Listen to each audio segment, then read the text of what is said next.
बिस्मिल्लाहिर्रहमानिर्रहीम। चाइना को आज फैक्ट्री ऑफ द वर्ल्ड कहा जाता है। ये लोग एक सुई से लेके एरोप्लेन और आईफोन तक सब बनाते हैं। लेकिन अगर आप चाइनीज़ इकोनॉमिक रेवोल्यूशन को स्टडी करें तो ये लोग स्टार्ट होते हैं कॉटेज इंडस्ट्री से, और उसके लिए उनकी गवर्नमेंट ने बहुत सारे इंसेंटिव्स दिए हुए थे।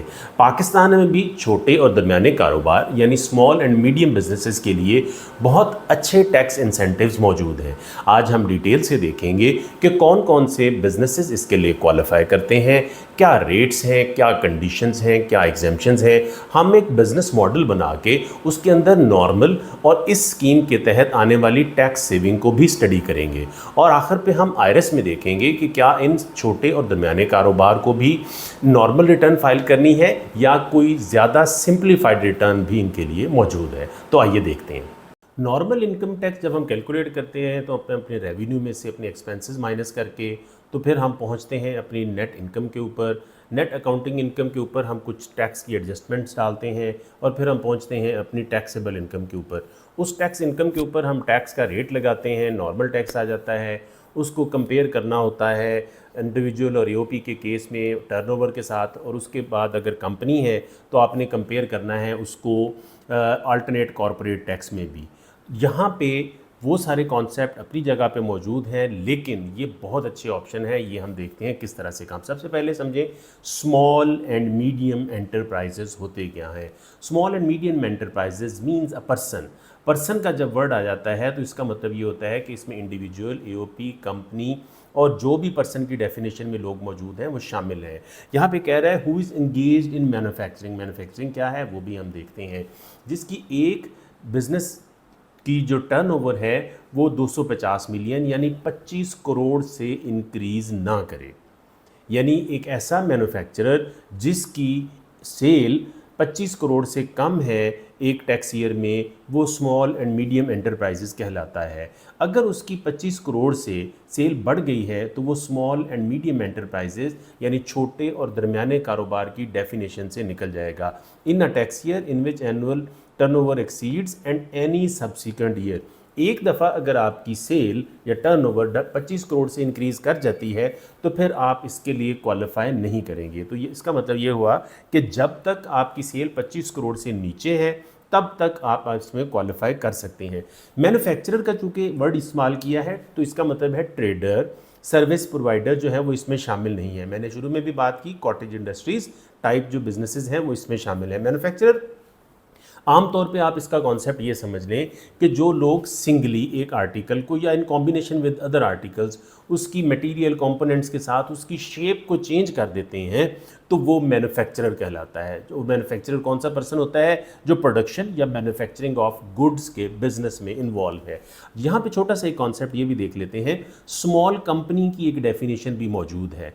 स्मॉल कंपनी बनती है कंपनीज एक्ट के तहत, और उसके ऊपर भी ये कंडीशंस अगर मीट हों तो उसका भी टैक्स रेट 20-21% है। लेकिन आप ये देख लें कि स्मॉल कंपनी उस वक्त अपनी टैक्सेशन को उस रिजीम में लेके जाएगी जब it's not a small and medium enterprises, तो आप एक स्कीम के लिए क्वालिफाई कर सकते हैं।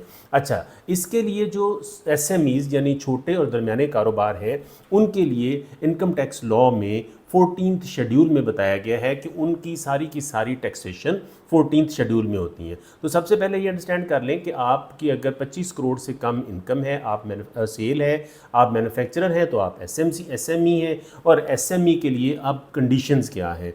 आपको सबसे पहले एफबीआर के पोर्टल के ऊपर अपने आप को आईआरएस के अंदर small and medium enterprise register कराना है, या आप समीडा जो small and medium enterprises development authority है वहाँ पे अपने आप को रजिस्टर कराएंगे। तो दोनों में से एक जगह के ऊपर अगर आप एसएमई रजिस्टर हैं तो आप अपने आप को इस स्कीम के लिए एलिजिबल कंसिडर कर सकते हैं।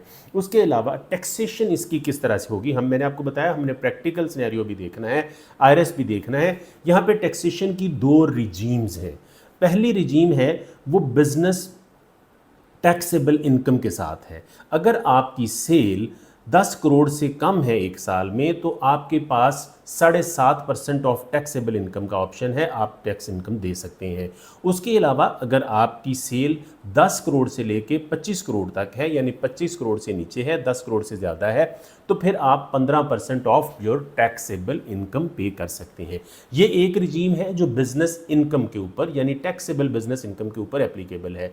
एक है final tax regime. Final tax regime क्या है? वो लोग जो स्मॉल एंड मीडियम एंटरप्राइजेज में क्वालिफाई करते हैं वो ऑप्ट कर सकते हैं कि अगर आप चाहें तो आपकी सेल अगर 10 करोड़ यानी 100 मिलियन से कम है एक साल में, तो आप 0.25% ऑफ द ग्रॉस टर्नओवर पे करें and you are tax assessed.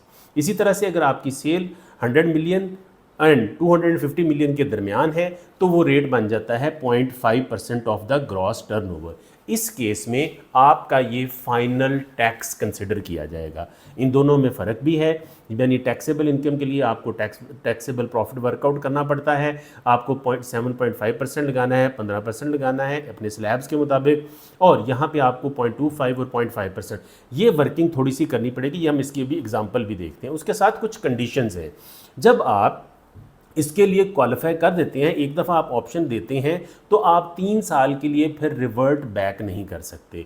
इसके अलावा जो गवर्नमेंट ऑडिट के लिए सिलेक्ट करती है या जो कमिश्नर ऑडिट के लिए सिलेक्ट करता है वो इसके ऊपर अप्लाई नहीं करेंगी। उसके अलावा कुछ ऑडिट की और प्रोविजंस भी हैं। हम आ जाते हैं कि अगर एसएमई, स्मॉल और मीडियम एंटरप्राइजेज अगर एक्सपोर्ट करती है तो वो फिर भी फाइनल टैक्स रिजीम में आती है, ठीक है, और उसके रेट्स ये वाले होंगे जो यहाँ पे फाइनल टैक्स रिजीम के रेट्स हैं। उसके अलावा मिनिमम टैक्स जो है 113 का इसके ऊपर नहीं लगेगा, यानी वो है 1.25% ऑफ द टर्नओवर और इसका रेट है 0.25 और 5%।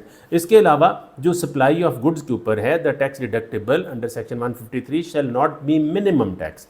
गुड्स के केस में जो 153 सेक्शन के तहत 5.5% इस वक्त टैक्स है, वेरी भी करते हैं, वो जो टैक्स है वो मिनिमम टैक्स है अदर देन मैन्युफैक्चरर के ऊपर, तो वो इसके ऊपर अप्लाई नहीं होता, यानी वो इसका मिनिमम टैक्स नहीं होगा। बाकी सारी प्रोविजंस ऑर्डिनेंस की इसके ऊपर अप्लाई। अच्छा जी, अब एक बिजनेस मॉडल से इसको अंडरस्टैंड करने की कोशिश करते हैं कि कितनी टैक्स सेविंग होती है और फिर आरएस में भी जाके देखते हैं। ये एक द बेस्ट पैकेजेस यूनिट है, नूरियाबाद कराची में लगा हुआ है। चूँकि पैकेजेस यूनिट है तो ये मैन्युफैक्चरिंग करता है। इसकी टोटल सेल 154 मिलियन है, यानी 15 करोड़ रुपए की इसकी सेल है। आप इसकी टैक्सेबल इनकम नॉर्मल वे में कैलकुलेट करेंगे। मैंने टेम्पलेट में आपको goods not tax deduction, exports भी दिखाया है, यानी अगर आपको अपॉर्चनमेंट करनी पड़ती है तो आप अपॉर्चनमेंट भी कर सकते हैं नॉर्मल बिजनेस के केस में। एसएमई के केस में एक्सपोर्ट्स भी जो हैं वो इसी स्कीम के तहत टैक्स होती हैं। जब आपने अपनी सेल्स लिखी, कॉस्ट ऑफ सेल्स माइनस की, जीपी पे आए, एडमिन एक्सपेंसेस माइनस किए, आप टैक्स बिजनेस इनकम के ऊपर आ गए, उसमें से आपने एडजस्टमेंट्स डाली, अकाउंटिंग डेप्रिसिएशन ऐड की, टैक्सेबल टैक्सेशन माइनस की, तो you come up with taxable profit और लॉस या टैक्सेबल इनकम। अब आपने जब नॉर्मल स्कीम थी तो आपने क्या करना था कि अपना नॉर्मल टैक्स वर्कआउट करना था जो इंडिविजुअल और एओपी के लिए है। ये हम 2024 या उससे पीछे कि अब इनका रेट बढ़ चुका हुआ है। रेट मैंने आपको बताया था, रेट्स और अमाउंट हमेशा सिंबॉलिक होती हैं, आप अपने जो करंट एप्लीकेबल रेट है उनको लेके चल सकते हैं। हमने जब नॉर्मल टैक्स लायबिलिटी कैलकुलेट इसकी की तो वो बनी 77 लाख, 7.75 मिलियन। उसके अलावा इसका 4.5% टैक्स विदहेल्ड हुआ था इसने जो गुड्स सप्लाई की थी, तो ये उसका मिनिमम टैक्स नहीं था, ये मैन्युफैक्चरर था, उसके केस में नहीं था। तो इसकी जो ज़्यादा टैक्स लायबिलिटी बन रही थी वो 7.75 मिलियन बन रही थी, यानी 77 लाख रुपया इस बंदे ने टैक्स देना था जिसकी 154 मिलियन की सेल है। अब हम देखते हैं कि अगर हम इस स्कीम के तहत आएँ तो किस तरह से डिफरेंस निकलता है। जब हम यहाँ पे आते हैं तो हमने स्टडी किया था कि हमारे पास दो ऑप्शन हैं। हम अपनी इनकम के ऊपर अपने स्लैब के हिसाब से भी टैक्स दे सकते हैं और टर्नओवर पे दे सकते हैं। अगर हम स्लैब में जाएं तो हमारा स्लैब फॉल करता है 100 मिलियन टू 200 मिलियन की सेल में हमारा टैक्सेबल रेट है 15%। हमारी ये टैक्सेबल इनकम है जो ऊपर हमने वर्कआउट की हुई है यहाँ पे। अगर हम टैक्सेबल इनकम को 15% का रेट लगाएंगे तो हमारी टैक्स लायबिलिटी निकलती है 35,97,000। दूसरी ऑप्शन हमारे पास क्या है, वो फाइनल टैक्स रिजीम की है। हमारा स्लैब 100 मिलियन टू 200 मिलियन है, हमारा tax rate 0.5% of the gross turnover है। सेल हम यहाँ पे देख चुके हैं 154 मिलियन है। अगर हम इस सेल को 0.5% टैक्स लगाएं तो हमारी फाइनल टैक्स लायबिलिटी 7,74,000 निकलती है। यहाँ पे देखिए कितनी सिग्निफिकेंट सेविंग है। एक के हमारी यहाँ पे नॉर्मल टैक्स लायबिलिटी अगर हम इस स्कीम को अडॉप्ट नहीं करते तो वो 7.75 मिलियन है और यहाँ पे टोटल 7,74,000 है। यानी एक टैक्स पेयर सिंपली एक स्कीम को अडॉप्ट करके 70 लाख रुपया अपना जो है वो साल का टैक्स सेव कर सकता है। तो अब हम देख लेते हैं कि आयरस पे ये किस तरह से। सबसे पहले जब आप आयरस के लिए आते हैं तो आयरस के लिए सबसे पहले आपने अपना लॉगिन किया। लॉगिन करके जब आपके पास ये डिक्लेरेशन वाला टैब ओपन होता है तो आपने यहाँ पे आ जाना है डिक्लेरेशन ओरिजिनल। इसको आप क्लिक करेंगे तो आपके पास ये वाला ऑप्शन ओपन होगा, simplified return for small and medium enterprises having turnover up to 250 million rupees.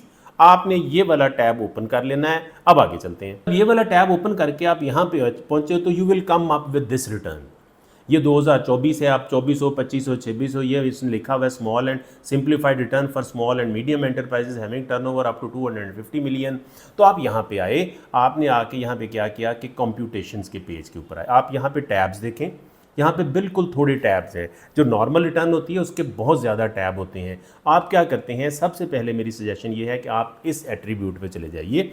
Attribute का क्या मतलब है, ये वाली जो रिटर्न है ये आपको लेके जा रही है बिजनेस इनकम टैक्सेबल इनकम की तरफ और उसके ऊपर 7.5% और 15% टैक्स लगाना है। अगर आप फाइनल टैक्स रिजीम में जाना चाहते हैं तो आप इस टैब पे आएंगे। यहाँ पे आके आप उसको बताएंगे कि आप फाइनल टैक्स रिजीम येस करना चाहते हैं या नो करना चाहते हैं। उसके बाद फिर आप वापस चले जाइए अपने डाटा पे और डाटा एंटर करना शुरू कीजिए। देखिए इसका टोटल जो रिटर्न के टैब्स हैं वो बिल्कुल थोड़े से हैं। आप यहाँ पर अपना सेल डालिए, अपनी एक्सपेंसेस डालिए, ग्रॉस प्रॉफिट डालिए, बिल्स वगैरह डालिए, इनएडमिसिबल की एडजस्टमेंट डालिए। जैसे मैंने आपको एक्सेल में शो किया, आप अपने जो टैक्सेबल कुछ टैक्सेस आप यहाँ पे डाल दीजिए, कुछ एडजस्टेबल ऊपर भी आएंगे। आप एडजस्टेबल टैक्स डालिए, अपना टैक्स क्रेडिट डालिए, तो ये आपका यहाँ पे टैक्स चार्जेबल जो है वो वर्कआउट कर देगा। ये 7 जो हमारा SMEs का टैक्स है वो यहाँ पे वर्कआउट हो जाएगा।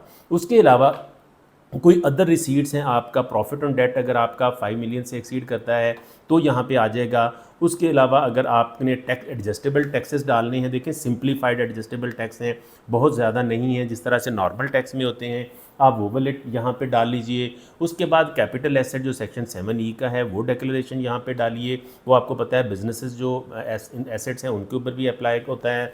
अब ये है फाइनल टैक्स रिजीम में अगर कोई आपकी चीज़ें आ रही हैं, डिविडेंड, कैपिटल गेन और सिक्योरिटीज़, वो भी आप यहाँ पे डाल सकते हैं।